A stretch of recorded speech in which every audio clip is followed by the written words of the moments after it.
Acho que é claro que a nossa situação, ela lembra de uma maneira muito evidente uma colocação que vocês podem encontrar na dialética do esclarecimento, onde o Adorno e o Horkheimer vão dizer mais ou menos o seguinte: tem certas situações históricas onde é muito estúpido ser inteligente, né? Porque eles falam bem, o nazismo, quando estava em ascensão, eles sempre encontravam pessoas que davam descrições muito precisas sobre a impossibilidade de algo como o nazismo ocorrer. O interesse dos cervejeiros bávaros não batia com o interesse dos outros, de outros grupos econômicos e tal. E no final das contas, tudo era muito claro como o dia, né? E ninguém queria ver, né? Eu começaria dizendo isso porque é muito claro que nós temos um golpe militar em marcha, né? Como ele vai se dar, em que nível ele vai se dar, de que maneira ele vai se dar, isso é imprevisto. É imprevisto, inclusive, para os próprios atores que estão dentro desse processo. Mas que é muito óbvio que não há outra saída dentro de uma certa lógica, a não ser uma intervenção autoritária dentro do cenário brasileiro, isso é muito claro, né? Eu queria um pouco fazer um apanhado para tentar dar uma hipótese de como nós chegamos até aqui, né? Porque é muito evidente também que nós tivemos uma escolha a respeito do que seria a pós-ditadura, né, a saída da ditadura militar. E essa escolha foi uma catástrofe. Ela foi completamente catastrófica, né? Quer dizer, a nova república, ela foi um sistema de pactos e de conciliações que baseava-se basicamente na absorção de setores fundamentais da política da ditadura dentro dos consórcios de governo. Isso foi, bem, os dois verdadeiros governos da Nova República, o Fernando Henrique e o governo Lula, não se diferenciaram dentro desse espectro. Ou seja, a nossa Constituição de 88, por exemplo, é uma Constituição onde o setor militar chegou com 28 propostas fechadas para a Constituição, né? Inclusive a proposta que definia qual era a função das Forças Armadas, que em qualquer situação normal seria simplesmente defesa externa de fronteiras, né, e da segurança do país, e nunca garantidores da ordem, né, tal como eles apareceram agora no artigo 142, né, que vai ser utilizado e que é constitucionalmente utilizado para dar um viés constitucionalista a uma intervenção militar mais brutal, né? Então vejam, dentro desse horizonte, era claro que esse sistema de pactos, ele parecia um arranjo político astuto, né? E se vocês pensarem de uma maneira um pouco global, a gente vai ver que um dos resultados desse sistema de pactos da Nova República foi o fato do Brasil não ter sido um laboratório neoliberal, né? Do ponto de vista neoliberal, certo? Embora, claro que nós sabemos que nós tivemos levas e levas de ajustes neoliberal, mas esses foram ajustes muito menores do que ocorreram em vários outros países. Porque vejam que situação nós temos hoje em 2018. Nós estamos falando de uma economia que dos 4 principais bancos, 2 são estatais. Que das 4 principais empresas, 2 são estatais. Que tem um sistema de universidades federal, de 57 universidades, que são completamente gratuitas. E é bom que ninguém saiba, praticamente o Brasil é o último país onde as universidades são completamente gratuitas, né? Quer dizer, em qualquer outro país, França, Alemanha, Inglaterra, a França e a Alemanha têm anuidade, né? Quer dizer, a Inglaterra tem uma taxa a universidade é pública, mas ela tem uma taxa que varia entre 14 mil libras por ano, né? Quer dizer, o Brasil ele é um dos pouquíssimos países das 10 maiores economias que tem um sistema público, universal e gratuito de saúde. Por mais que ele tenha problemas, ele é um sistema que cobre 206 milhões de pessoas em uma área de 8 milhões e 500 mil quilômetros quadrados.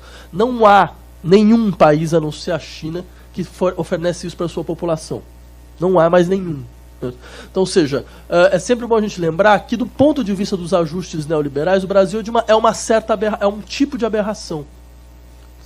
E isso foi resultado um pouco da Nova República.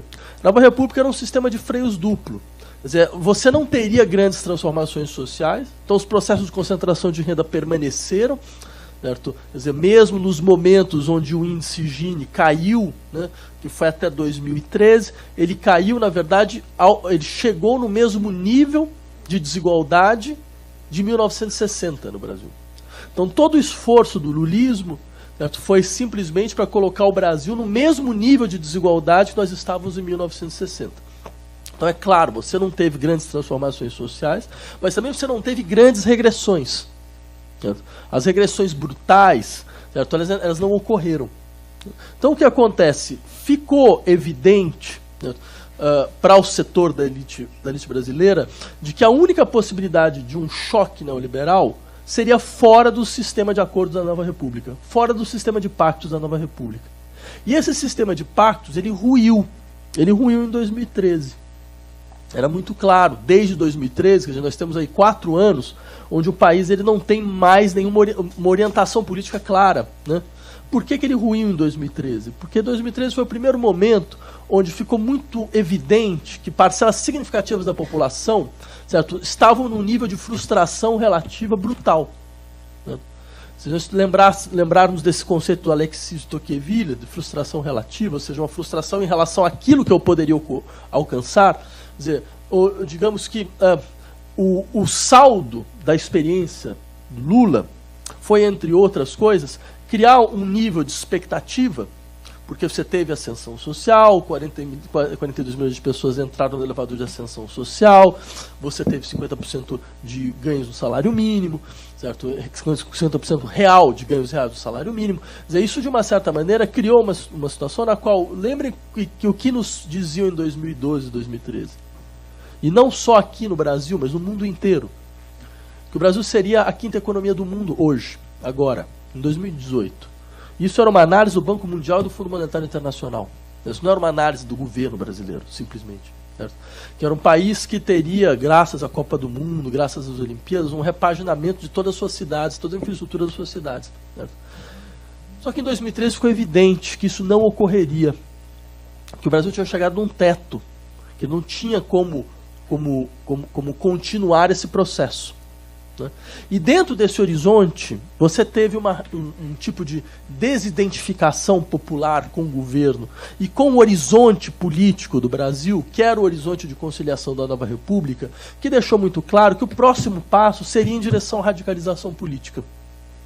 Esse seria o próximo passo. Só que quem deu esse próximo passo foi a direita, não foi a esquerda. Né? Então, o que fez a direita? Ela se descolou do seu consórcio conservador, que era um consórcio operado pelo PSDB, que era um consórcio de transformistas, no sentido gramsciano do termo. Quer dizer, veja, a gente sabe muito bem, o PSDB ele não nasceu do horizonte conservador, certo? José Serra, Fernando Henrique, todos eles não nasceram do horizonte conservador, eles foram cooptados. Certo? E por serem cooptados, eles nunca foram a expressão mais bem acabada do conservadorismo nacional. O conservadorismo nacional teve que ficar como célula dormente no interior desses consórcios, à espera, de uma certa maneira, de algo como esse horizonte possível de radicalização, né? Que ocorreu. Certo? Então, mas ocorreu de que forma? Bem, do lado da direita, você teve um abandono do PSDB. E essa eleição de 2018, ela vai ser, entre outras coisas, a eleição na qual o PSDB vai desaparecer do espectro. Vai praticamente desaparecer.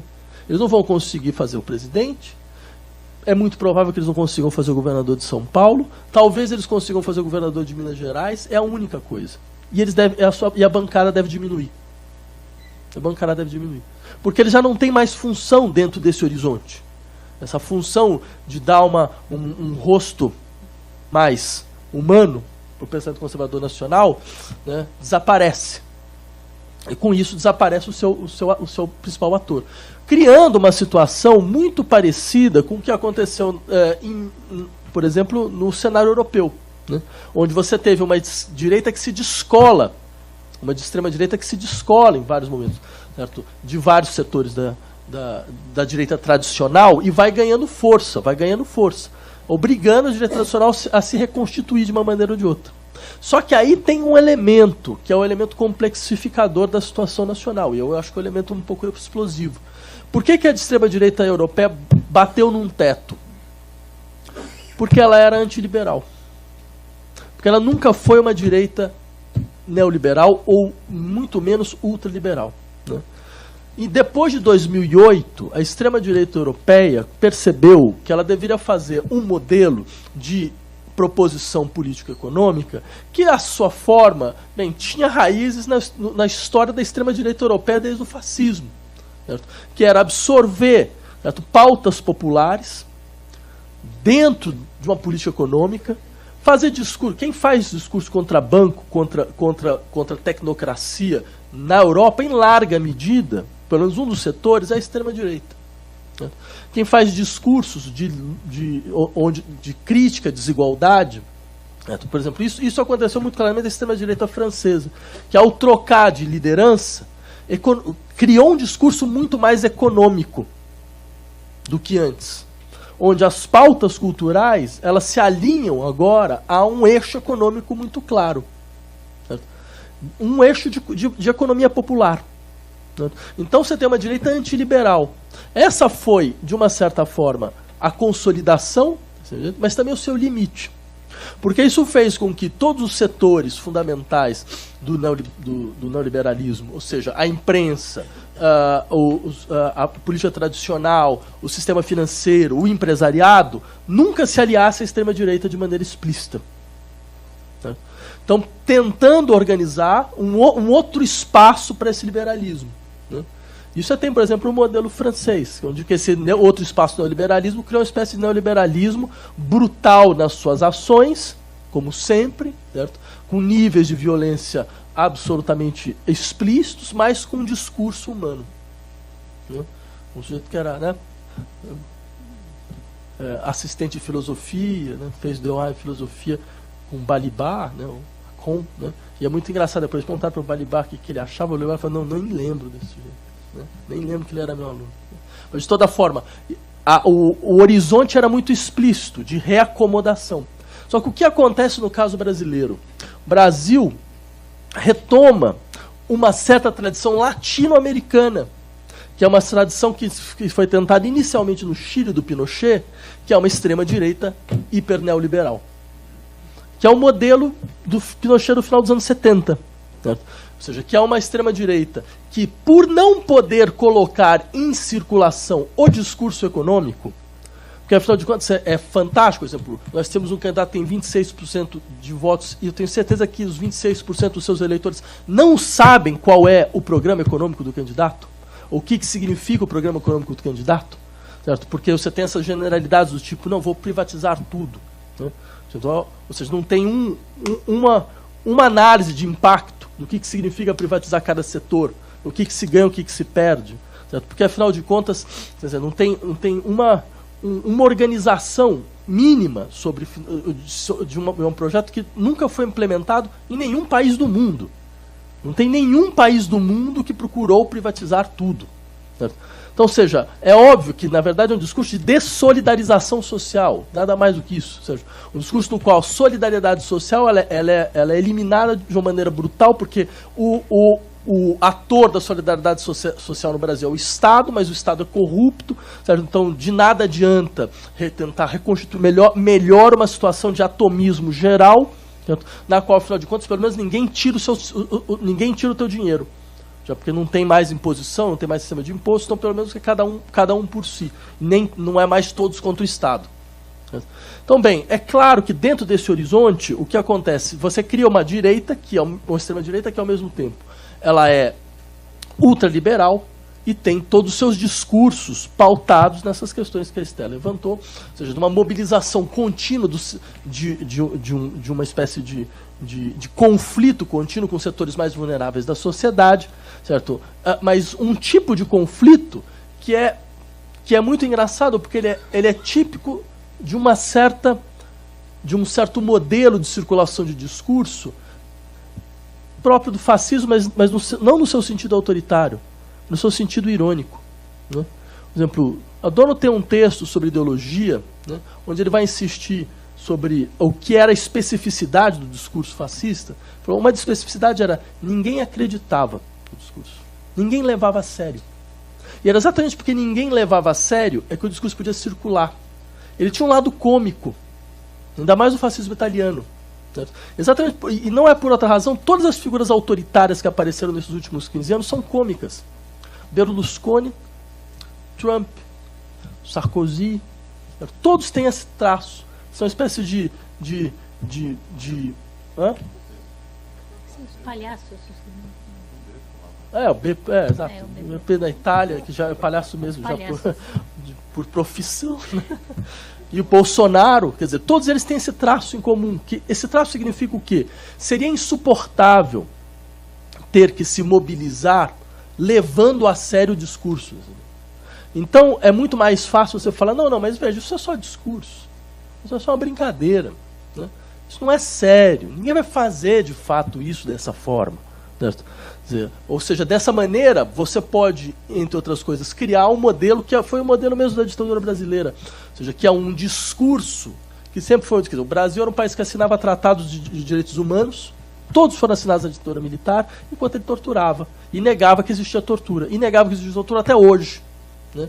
E diz que até hoje nunca existiu tortura, porque ninguém foi preso. Então você pode criar esse jogo de aparência, que é um elemento fundamental para que a situação ela se sustente. Então veja, você tem uma situação interessante aqui, numa posição na qual os discursos iam se radicalizar, porque é sempre bom a gente se perguntar, quando você tem uma extrema-direita ascensão, onde a esquerda traiu. Porque não tem uma extrema-direita que cresça lá onde uma esquerda não trai o seu destino. Certo? É sempre esta questão. E onde nós erramos nesse ponto? Certo? Porque era fato, desde 2013, o discurso da esquerda deveria ser um discurso de radicalização. Porque era a única condição para você criar um sistema de balança. Certo? E não foi isto que aconteceu. Não foi isso que aconteceu. Nós saímos à luta sendo aqueles que defendiam os direitos. Ou seja, nós criamos uma esquerda legalista. Que fora assim, que é um dado muito interessante. Enquanto a direita era uma direita de ruptura, que falava muito isso, nós não queremos nada disso, e dane-se as leis, certo? Porque afinal de contas nós estamos querendo combater a corrupção do Estado, as leis elas foram feitas para isso, então, porque as leis, que as leis sejam então superadas. Vejam, um discurso, desculpa, esse era um discurso, sempre foi um discurso da esquerda.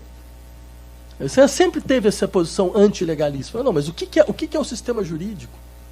O que são as leis? Por que elas foram feitas? Para quem elas foram feitas? Em que condição elas foram feitas? Então nós vivemos durante anos, quer dizer, a esquerda mesmo falando, pô, mas isso juridicamente é incorreto. Mas como assim, juridicamente? Quem achou? Quer dizer, vamos entrar com recurso. Assim, vocês vão entrar com recurso. Muito interessante. Claro, vocês entram com recurso. Vamos lá, tentar ver o que vai dar com recurso. Certo? Ou seja, era óbvio que nós tínhamos perdido um horizonte, que é de promessa de transformação, que a direita absorveu. Então, essa posição antipolítica da direita... Desculpa, essa posição antipolítica da esquerda foi inventada pela esquerda. Essa era a nossa posição. Nós sempre fomos antipolíticos no sentido da política tal como ela funcionou até hoje. Como ela funciona dentro do seu processo de legalidade normal. Nós sempre falamos, isso não é política. Tem algo fora disso. E, no entanto, nós perdemos essa radicalidade. E essa radicalidade está hoje do outro lado. Então, eu diria, este elemento é um elemento decisivo de reconfiguração das forças políticas. Né? Porque aí eu queria fazer só um parêntese, que é o seguinte, nós conhecemos um discurso, que é mais ou menos o discurso que nós vemos em várias partes do mundo, de uma ascensão da extrema-direita.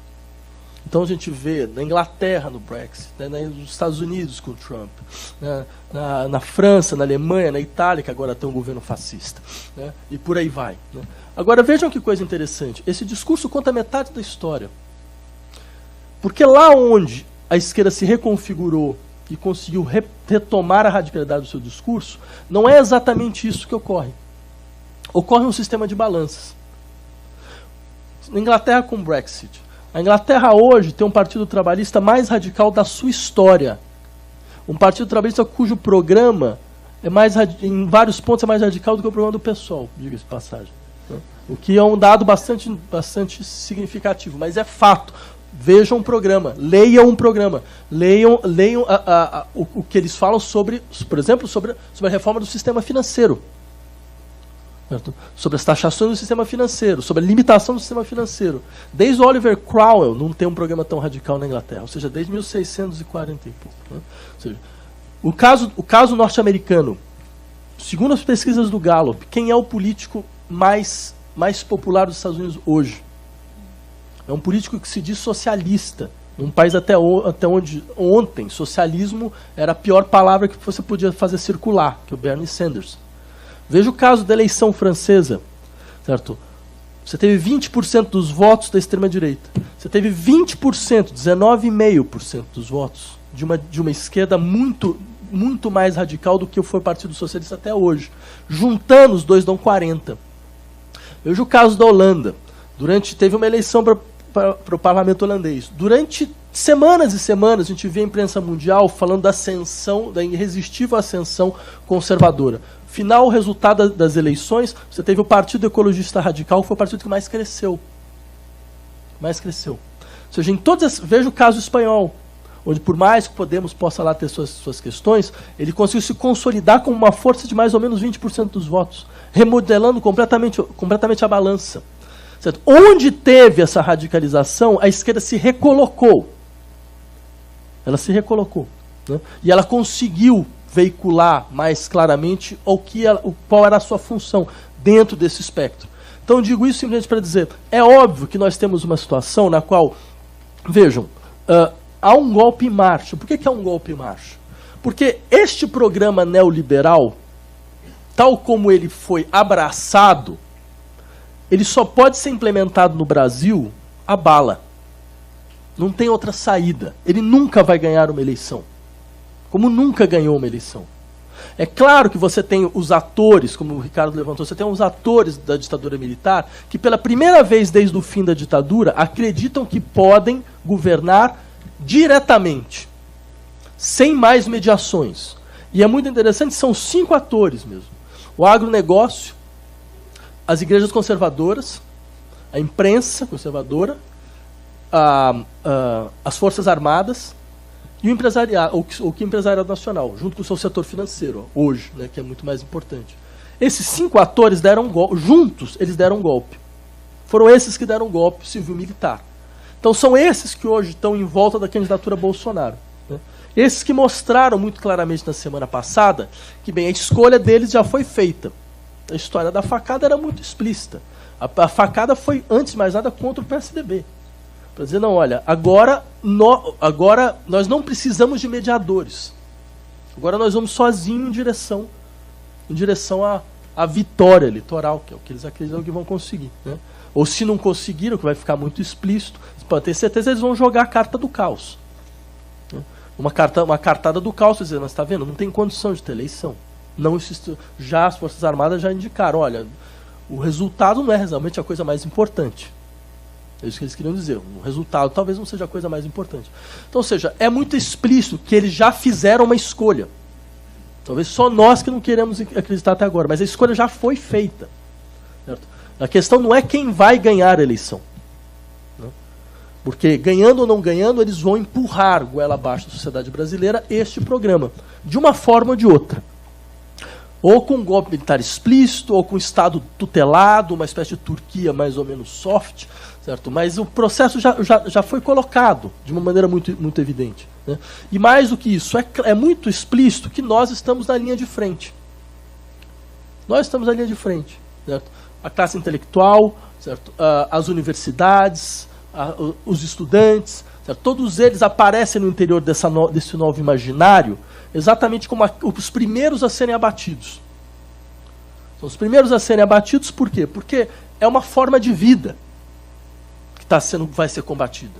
Quando o Esther levantar, mas tem, quer dizer, todas as questões ligadas à sexualidade, que são absolutamente centrais, né, que ganharam centralidade. Né, todas as questões ligadas a uma espécie de redeterminação, ou de visibilidade para as classes que até então eram vulneráveis e eram invisíveis. Porque todos eles falam, por exemplo, aquele tipo de discurso que todos vocês conhecem, que o problema é a visibilidade. Quando eles vão reclamar, porque o kit gay, eu não sou contra o homossexual, o problema é o kit gay na escola. Quer dizer, na verdade o que eles estão querendo dizer é, não, homossexual a gente sempre soube que sempre teve, mas eles eram muito discretos. Ninguém ficava aí aparecendo, mostrando, certo? Porque esse sempre foi o problema, quer dizer, eu posso aceitar que vocês existam, desde que vocês sejam invisíveis. Desde que vocês não apareçam. Agora, aparecer, ganhar visibilidade, ganhar existência, exigir reconhecimento social, certo? Remodelar completamente o campo da visibilidade social, Isso é o inaceitável. A existência real de fato. E isso está muito vinculado a certos setores da sociedade brasileira. Entre eles, os setores que habitam as universidades públicas. Misturando com o anti-intelectualismo que nós conhecemos, que vem de longa data, né? Que sempre aparece nesses momentos. Então, sim, tudo isso para dizer, é claro, o sistema de... o horizonte de brutalização da política brasileira, ele não vai desaparecer. Ele não vai sumir. Ele vai se aprofundar depois dessa eleição. E a pior coisa que pode acontecer para nós é nós não estarmos preparados para este horizonte. Esse é um horizonte no qual o que vai contar agora, desculpa, não são os argumentos, são os jogos de força. Não é o argumento, a capacidade. Eu sempre achei um pouco surreal essa ideia de que nós poderíamos dialogar com o outro lado, ou convencer por argumentações, né? Que eu acho que tem algo de uma espécie de iluminismo pueril, que é mais ou menos o seguinte: não, o outro ele é desse jeito porque ele não entendeu realmente meus argumentos, entendeu? Então, se eu falar devagar, entendeu? Se eu falar ponto por ponto, olha, veja bem, presta atenção, não é assim, ele vai chegar nas mesmas conclusões que eu cheguei. E é claro que não é essa a questão, nós temos adesões a formas de vida muito radicalmente diferentes. Certo? Isso que define o julgamento, certo? Não é um vício de argumentação, certo? É uma adesão clara e tácita, absolutamente explícita a certas formas de vida. Nós podemos tentar desconstituir os afetos que, de uma certa maneira, sustentam tais formas de vida, mas não através da argumentação. Então, seja, até porque o campo político nunca foi um campo de argumentação. Eu não sei também quem imaginou isso em algum momento, né? Que era a procura do melhor argumento que definia, então, as escolhas no interior do campo político. Certo? Então, dentro desse horizonte, quer dizer, nos compete compreender, afinal de contas, o que a política realmente é daqui para frente. Ela vai ser um espaço violento, de um jogo violento, onde o jogo só pode parar se você tiver aquele sistema que funcionava mais ou menos na Guerra Fria, sabe? A coexistência pacífica, que era um pouco bem, se você der um passo, a gente vai dar um passo. Então ninguém dava passo nenhum. Então o jogo se paralisava. Eu diria a única saída que a gente tem. Era isso. Muito obrigado.